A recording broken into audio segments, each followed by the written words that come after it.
Yo, what is up, everybody? Seller Club podcast. Let's drop that beat.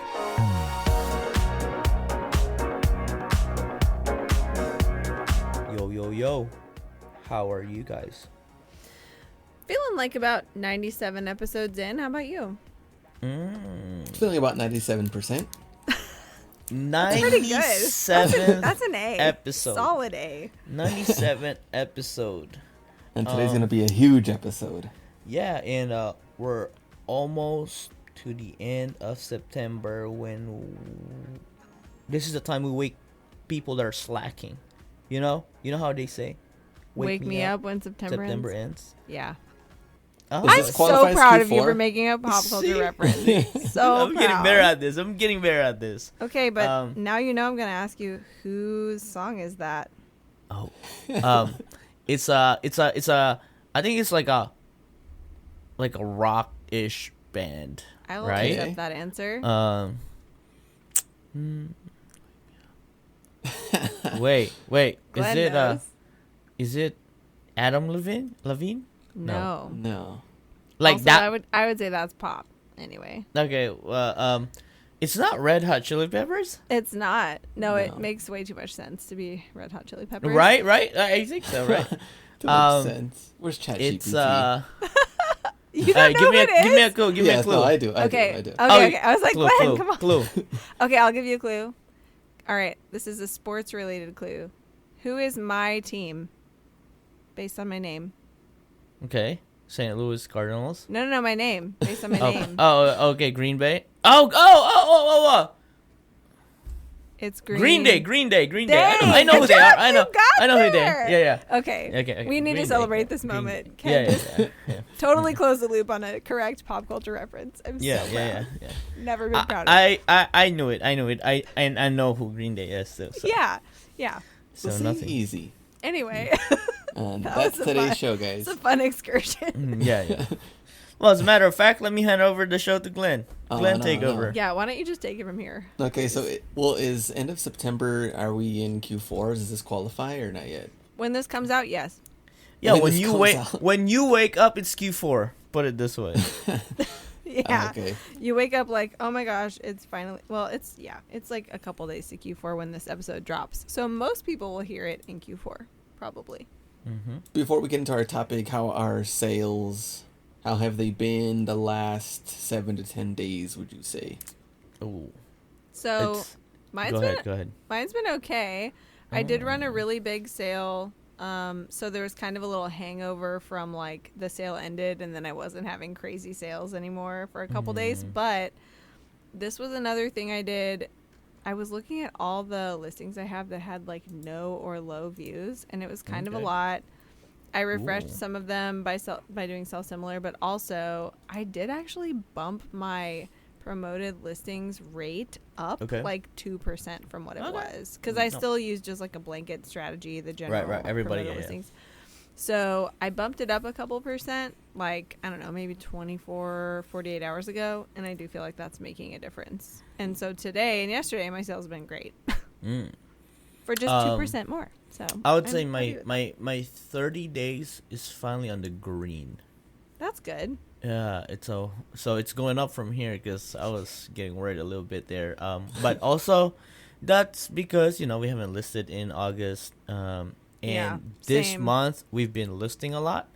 I could tell you that our impressions have gone up by 10% the last 7 days. Interesting. So my 30-day impression is still lower compared to the last 30 days, but at least the near 7 days compared to the last week is already doing better. So I think all the new listings is happening, all the repricing is happening, it's having effect. So I think it's a matter of time that we're gonna need Santa's elves to help us ship. Let's They'll hope be so. ready. They really need more to do. I mean, How they've just what been about you, twiddling Glenn? their thumbs. How about you, Glenn? The hats are doing surprisingly well. Oh, The Yeah, hats I on know. eBay. Hats on Wow, eBay. wow. Hats on eBay. Yeah, last It's- 31 it's- days. It's We're really up fresh to hear 40%. that from you. It's really I know. fresh. I'm excited for that. Yeah. You We're up almost 40%. reluctantly pleased about it. You're Yeah, like, he is. surprisingly. I am a little surprising. Yeah, it is Against a little He's surprising. all just- odds. He just got in a little bit is. more skeptic. You know what I'm saying? I know, exactly. He's getting up Um, there in age that we have to watch out for him turning into one of those, people that blames the algorithm. One of those guys. No, Glenn's never going to give up his relentless, radical responsibility for his life and his business. He never will, even if he sounds a little skeptical. Yeah, he I can't. believe He in him. won't. He can't, and he won't. Yeah. We're up 40% last 31 days Wow. for sales. Very good. That's very good. Impressions were up 44%, so now we're at So 13 million. Same. I need to And look at my then impressions. our conversion rate went up to 0.8 from 0.6.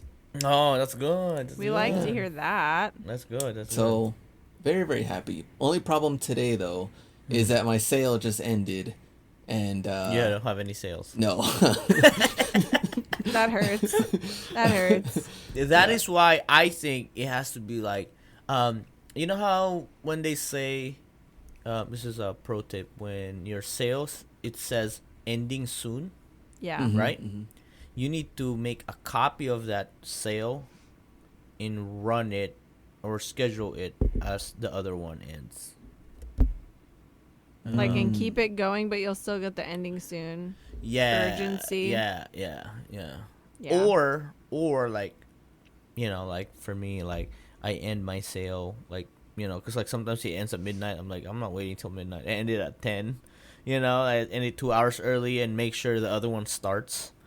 So yeah. so you like, I feel like, especially because I know the way you run sale, it's like it's a big sale compared Yeah. to the regular sale. Like if you're running anything over a 30-40% sale, then if that cools off, then Yeah.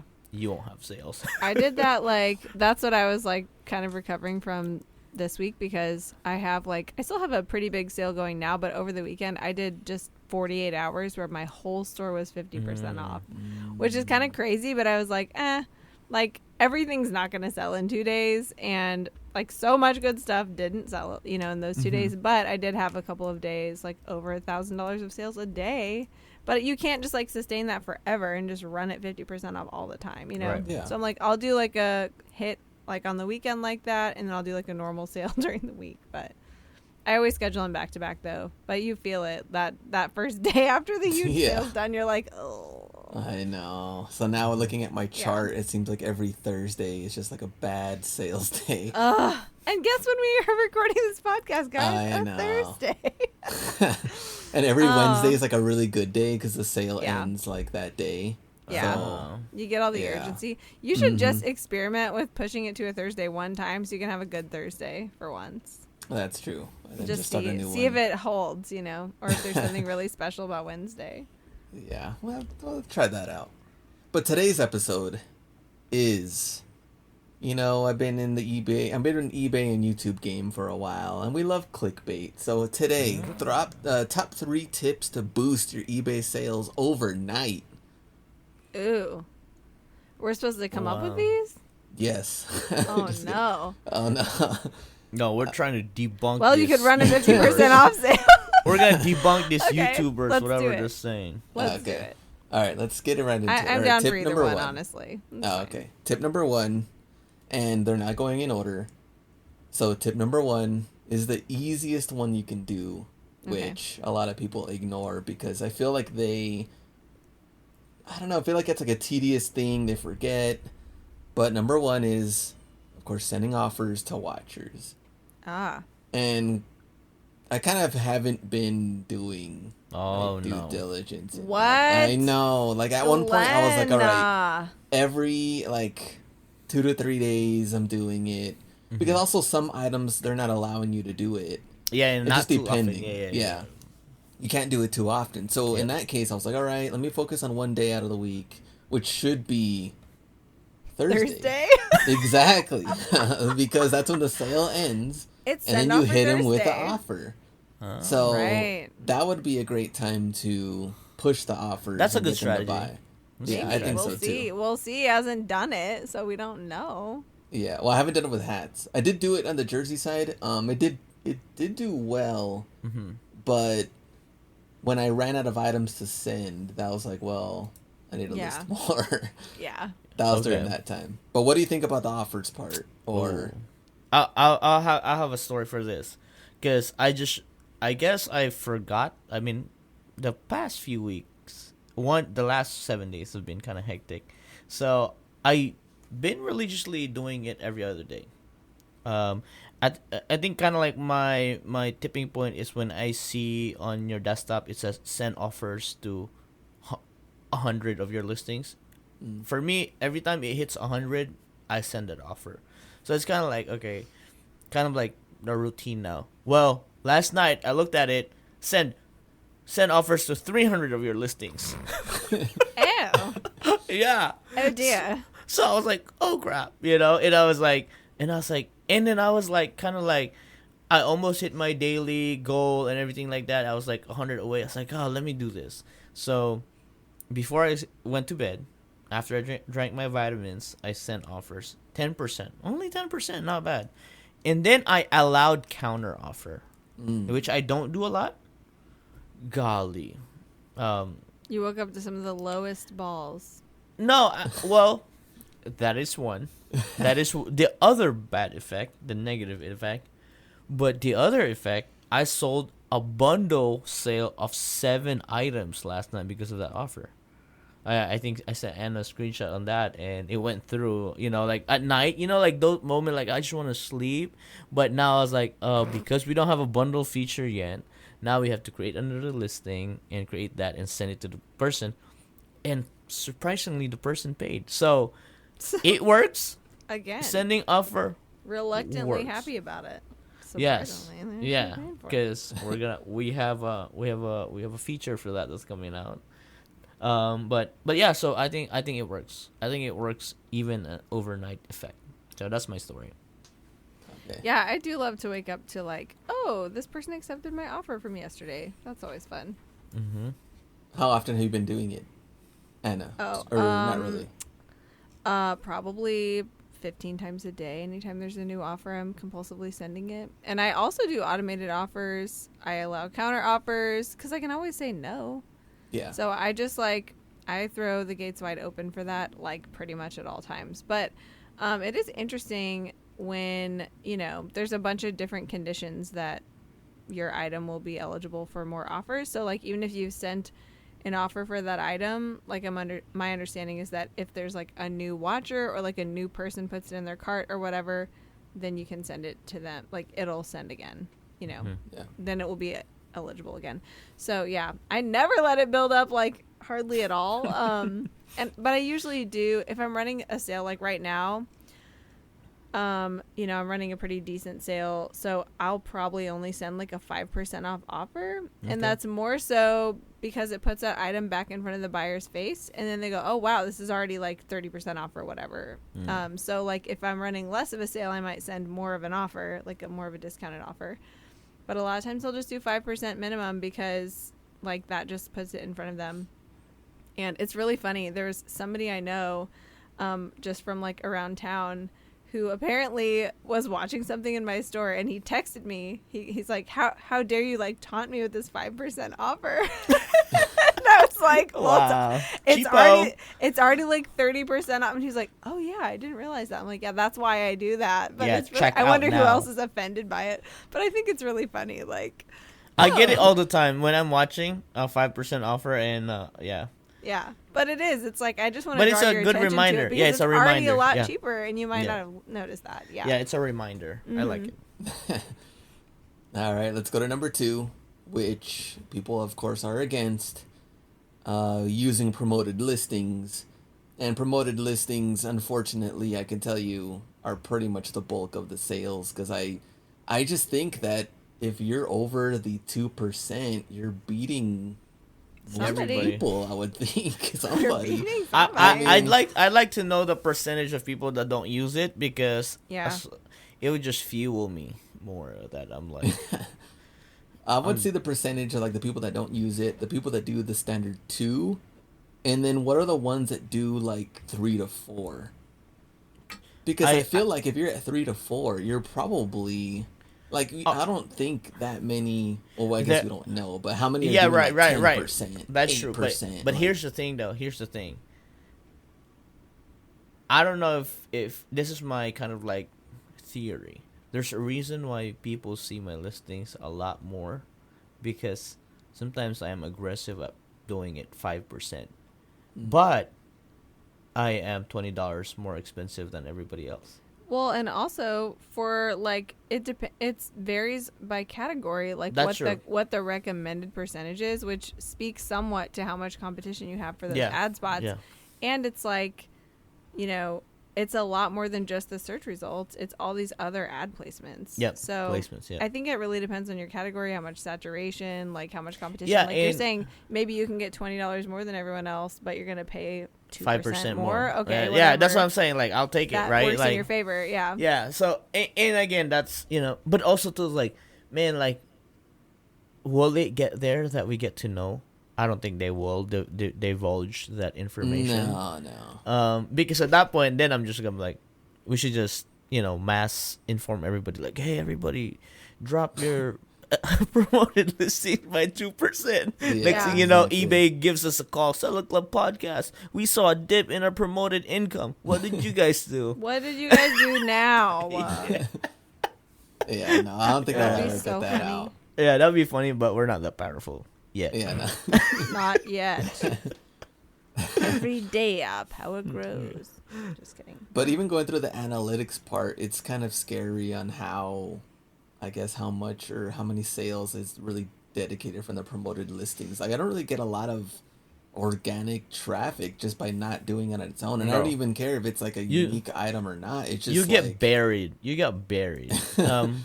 I think, isn't it shown on the Terapeak? I mean, not it's product research. Product research, you mean? Let me see. Who is Terapeak? I've I never just heard looked of at her. it the other day. I don't know. I probably saw it as an info somewhere, that percentage of items sold at a Like promoted Your with competition, promoted. you mean? Yeah, I don't know where that is. Maybe so it was a lot of the days that my organic is doing better than the promoted listings are the ending sale days. Ooh. Because Yeah, they've so- already been kind of watching it. They're expecting so- it's gonna end soon. So some could argue it's like, oh, it was a promoted listing. It was the urgency that your sale created, or vice versa. Or yeah. Yeah, but you can never be like, oh, let me get that 2% back and just use my marketing strategy. Like, no, you can't, because there's a 30-day cooldown either way, right? Yeah. Hey, So that's interesting. sorry, I'm just remembering. Didn't we talk one time about what a good ROAS is? Like what a good number is? I know we were in a room together that we were talking about On that. campus, right? Yes, and I brought it up again at eBay Open with a circle of eBay employees. Oh, interesting. And they said my ROAS was impressive. What is it? It was Or what was it? It was at that point I had it at 28. Okay. Yeah, that is impressive. So ROAS means return on ad spend. So every dollar. So if you guys are looking at your dashboard, let's just go through it. I think this. I is know a I'm good, looking at it right now. That's what made me think about it. So I'm like, let's go to marketing. Marketing tab and Seller Hub. Advertising. Hub. It's advertising. Oh, yeah, not marketing. Oh, okay. They have their own thing now. Yes. So advertising, right? Mm-hmm. And you see a lot of boxes with numbers. So on the bottom right, there's this thing called ROAS. We call it ROAS. ROAS. Or return on ad spend. So, at some point, I had the highest at 28 point something. Yeah, that's high. So every dollar I spend, I sell $28 Yeah. of an item worth, or that's the average of everything. So, somebody could come up to me and like, hey Ken, will you pay me $100 and then you get to sell $2,800 of your item? And you would say I would say yes all the time. All the time. Now, if you put it at scale, Ken, would you give me $1,000 if I can sell $28,000 of your item? I would say yes all the time. Yeah. So if your ROAS is lower than that, I'm sorry. It is, but no, it's no, still no. still good, I think it's not 28. I think ROAS at 10 is still good. Yeah, 10x. I actually, again, per category, Yeah. I Well, think 10xing your investment is a great right. return for marketing spend. I think so too. My inventory is more miscellaneous than yours. Mine's like just under 20. It's like 19 point like 9 something. So that's still how's Glenn? across many categories. Glenn probably don't spend much on that. Mine's at 24.6. Oh, impressive! He's making those dollars look count. at that. That's yeah. See, I like that.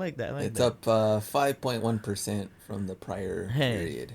Glad to hear I'm in last place. And now we need to hear from Sneakers Envy. What is it? He'd be like because 40. He's gonna beat all of us. Yeah, like 40. that's hilarious. But, sure but I it's think out true. of all these little boxes though, that caught I got my eye on this was like 1.65 conversion, which is up 0.44%. Oh, that's high. Your Yeah. conversion rate? Ooh, am I beating you guys at that? I'm at 1.99, so try to beat me. Read it and weep. 2.3. Oh, golly. This is high, though. This is high. I remember the first time me and Glenn talked about it, I remember vividly. I said it. If your click-through and conversion is above 0.8, it's great. Yeah. Because that's what we've seen so far at that moment. And again, this was before all the promoted listings and stuff like that. But Yeah. obviously, promoted listings help. Yeah. And all the best offer now, right? Like, because all the Definitely best changed the offer game, convert. Think about it. As soon as you hit yes or accept on the offer, it's a conversion, Yeah. right? So, and again, we literally just talked about sending offers and using promoted listings. So I think the two topics that we just discussed directly impacts our conversion and our ROAS. So far the clickbait is delivering. It's clickbaiting. It's baiting. It's baiting. The click is baiting. Oh, And our last one, which Anna was actually doing these. all right.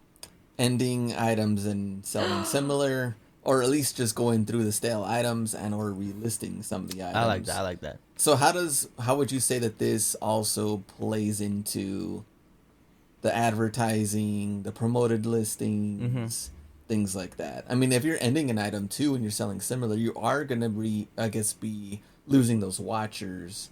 Yep. If you had any. If you had any to begin with. Yeah. So okay, I'll go first and Anna can weigh into it. I'll make it quick. One of my strategy in using that is because we carry seasonal items, so I make sure I refresh the on-season items now. For example, we're heading to the colder weather, so I audited all my pants, my sweatpants, my hoodies, and my jackets. The ones that have really low views, or the bottom of the barrel stuff that are stale, that don't have high. When I say high watchers, I say like 10. Anything that are under 10, there's a reason why they haven't pulled trigger yet. You can So, spare them, yeah. Yep, that's when I end it, sell similar, and kind of like this is when I change strategy. So either I do free shipping, or I do calculated shipping, or flat rate shipping, and then I kind of like, if they didn't sell for 100, let me try to sell it for 200 and run a 50% sale. So that's how I do it. So Anna, weigh in on that. I just thought about this. I'm going to start doing, because I love the idea of like changing your strategy. A lot of the time I'll like look at those listings, like I end them and I do sell similar in bulk, but I'll still like look through them, and make sure there's nothing crazy, or maybe my price is weird or my title's weird. I don't know. I'll just like quickly glance over them, like 100 at a time or 200 at a time. But I hadn't thought about that. A lot of my items, not all, but like a lot of them do have free shipping already. But I think what I might start doing is adding those items to eBay for charity and doing like a 10% to a charity. I do. I already support Reflections of Trinity with our beloved Lori Wong. with some of my items, but honestly, like I haven't kept up with replenishing as I've been listing new stuff. So I need to, but maybe that's a good way to do it like that, because that, you know, gives you another kind of exposure, like another way of your item being exposed to buyers.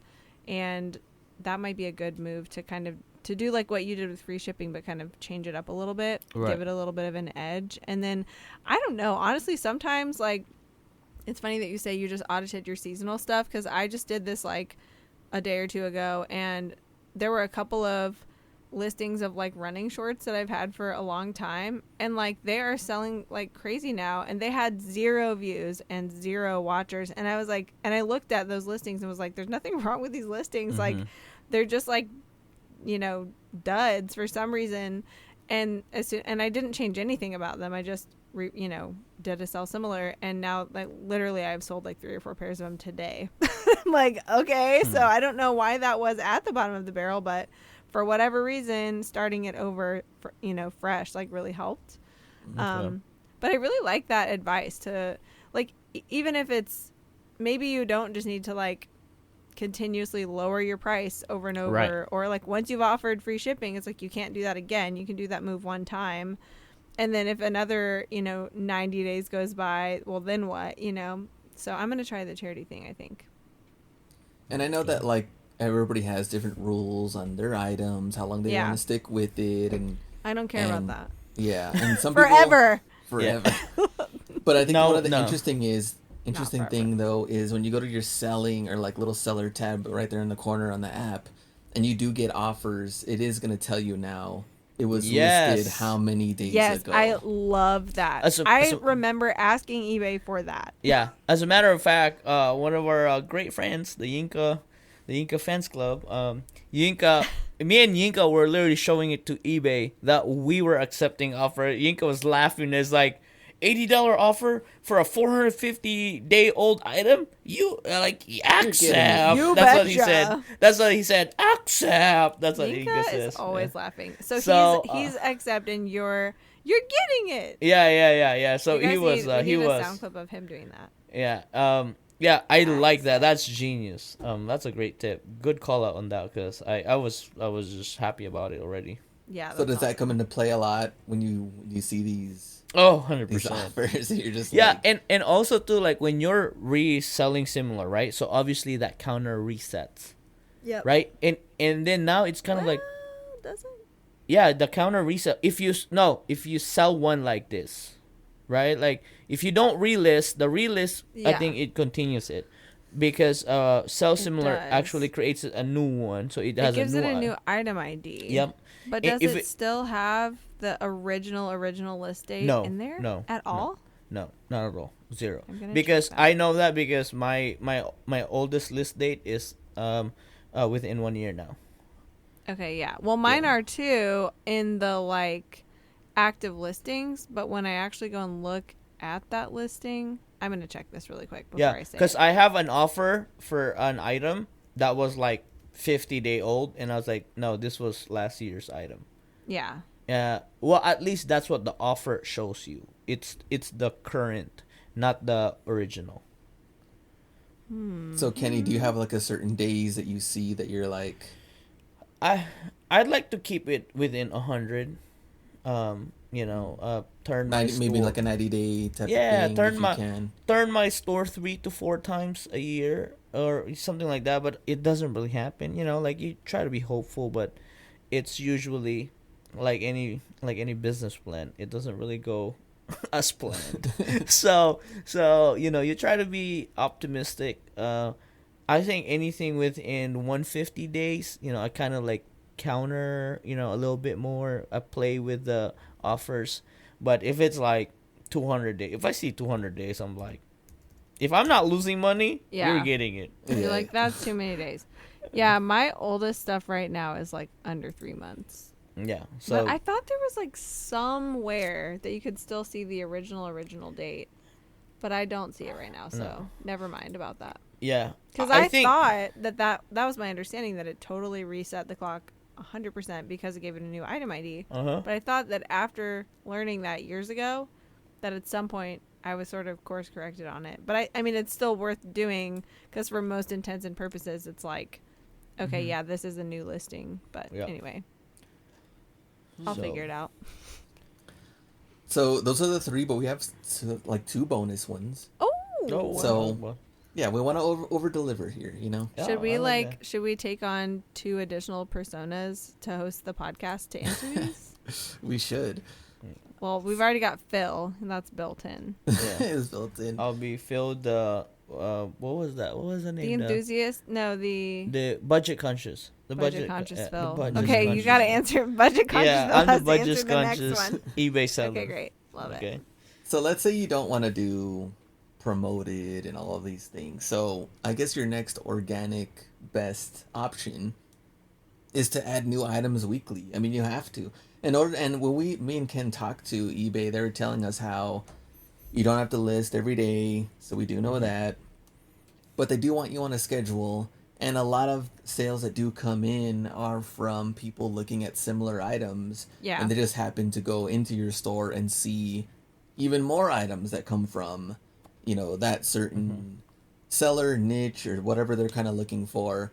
So to bring in more people and more buyers, you know, obviously listing more items, but just new items too. They have to be something kind of fresh, something that people feel, if it is a little too stale, hey, how come this store hasn't really added anything new? And when you build those like customers that are looking forward to you adding new stuff, it would just be like anything else. If they're following, you know, Nike or something, you're like, hey, there's no new. I thought they get new drops, I don't know, or something new every Friday. It's the same thing again, you know, like over and over again. No, us budget conscious feel, Glenn, how can they source more products if I'm not selling anything? That is a conundrum for sure. Right. But sounds like we got some different problems there. Well, it sounds like you're a terrible buyer, Phil. So no, I 100% agree. And you know how like we all have this feeling. It's like, oh, I sell let's just say I list a hoodie, and all of a sudden, shorts that I've listed 400 days ago sold, and it gives you the feeling of like, oh, if you feed the algorithm, it'll be happy. The rest of your store will wake up or something like that, right?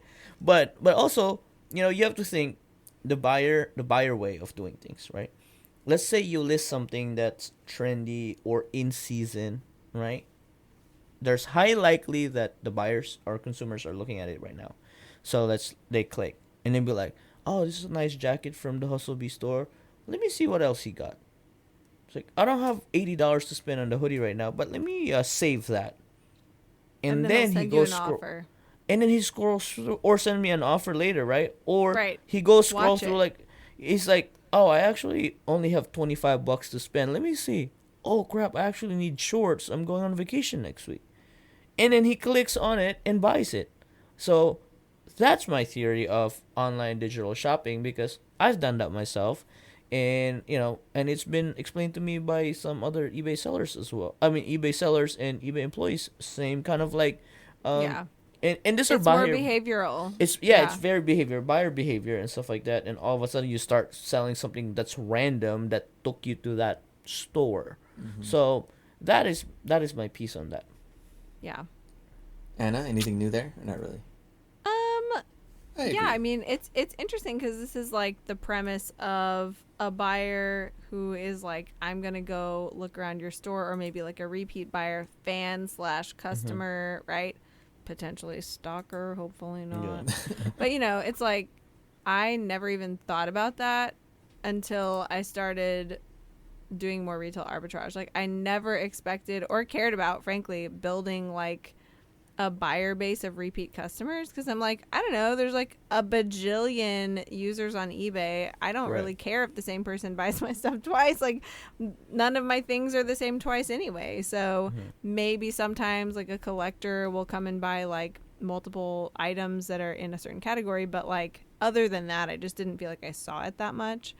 But now that I do more retail arbitrage, that's more like branded, you know, kind of stuff that people like to return to that brand over and over again. Yeah. I think it's way more likely that, if they have a good experience with me, then they'll want to come and see like what new stuff. So now I care about it more. I still don't care about listing stuff every single week, but I will say there is always a noticeable like uptick in sales when I am consistently ish listing. Like I didn't list all of August because of all the crazy stuff that was happening with like eBay Open and getting ready to move my inventory again, which I'm done with. Praise the Lord, that's all done. But like all of that, you know, was in place of the time I would have been using to list. So now that I am listing again, it's like, okay, yeah, I can tell that this is making an impact. So I think it's important. I think the premise of the repeat buyer is definitely more important to me now than it was. All right, our last one is just full circle running sales, which is why there's no sales today for me because my sale ended yesterday. And so people like to do different things: free shipping, shipping discount, sale event, order discount, you know, volume pricing, whichever one you want to go with. Right. Interesting part though with the hats, I'm not doing. There's no offers and there's no free shipping, and No they've free been lunch moving. either. So I think that there's also kind of like a little debunking there that people say, well, you have to do free shipping, you have to undercut the next person, or you have to accept offers that's going to boost your sales. But for it being hats, I think that's very good and not even having that option. Yeah. And it's like, I think you don't have to unless you have to, right? Yeah. Where it's back to the old truckload of iPads. Like, do you have to do every marketing strategy in the world, like, or sales strategy, if your stuff is moving? Like, no. Yeah. You definitely do not. I like having all the options, but to be honest, I mostly just use like a markdown sale. Like, I don't even know, 99 times out of 100, that's the type of sale I run. Sometimes I'll do a coupon, but like volume pricing, I have never really had luck with. I've tried it a couple times, which maybe isn't enough times to like really know, but so far that hasn't been a big hit for me. But I think there's so much like consumer psychology about the strike through pricing, you know, and people being like, oh, I'm getting a discount. I will absolutely price my stuff. I do. I build in like 10 to 20% that I can just immediately mark down. And I'm running a sale all the time, whether it's 10% or 50%. I'm running something because it's going to always have that strike through pricing. Yeah, that's true. And just when they search for something too on eBay, it just kind of does build them that little urgency too. And yeah, I don't know, it just looking through the listings, you're like, okay, this is on sale. When does it end? You kind of go into a little bit more of the details. So, you know, I like that. Okay, I have a related question for you guys, and then I do want Ken to answer this question. But how do you feel about, because I see this, and I have done it sometimes, especially when I'm selling similar off of another listing, like sell one like this. How do you feel about having the full retail price in the title? That one has been... You can't do it all the time. Yeah, you can't do it all the time. But when do you do it? I do it when there's I do it for special like expensive items. Like I it's kind of like a rule. Anything that's like over 275 or 250, I put it there, only because most of those items they're probably gonna be sold at 30 to 40% off. Yeah. And that gap is so big, right? Yeah, let's just talk $300, right? Right. A 30% on $300 is almost $100 off, right? Like you're selling at $210 on a $300 item. So that's when I usually do that, and it's just reinforcing that slash markdown. You're getting product. $90 off. Yeah. Like I like that, or especially when my buy cost on this product, like a product that I bought for $2 and retails for $100, I just want it gone at $50. You know what I'm saying? Like I want that. Like it's $100 thing. Flip. Yeah. So that's kind of when I do it. But interesting. I like it. I don't think it bugs me. If the character is still there, I'd put it up. I feel like as a seller, I'm always like, I don't know, is this weird to do? But then as a buyer, I'm like, oh dang, I'm getting $90 off. Like I love that. I like that. I do not mind having that information up front. But what about you, Glenn? What do you think? Yeah, I've done it kind of like how Ken says with like 250 plus, like those type of items. But yeah, for a lot of the other things, I actually haven't done that. I feel like I'm trying to use more characters for something else in the title. But I can see when people want to use that. Probably at the very end of the title, MSRP or something, Yes. or I think you know. that's a little hidden gem. Like I don't think we've ever specifically talked about that before. So this is my homework from this episode is to go do everything over, we'll say over 250 that's like got a new with tags, right? I'm going to go add that to all my titles and see if it makes a difference. And also, I'm going to do the eBay for charity thing on my listings as I refresh them.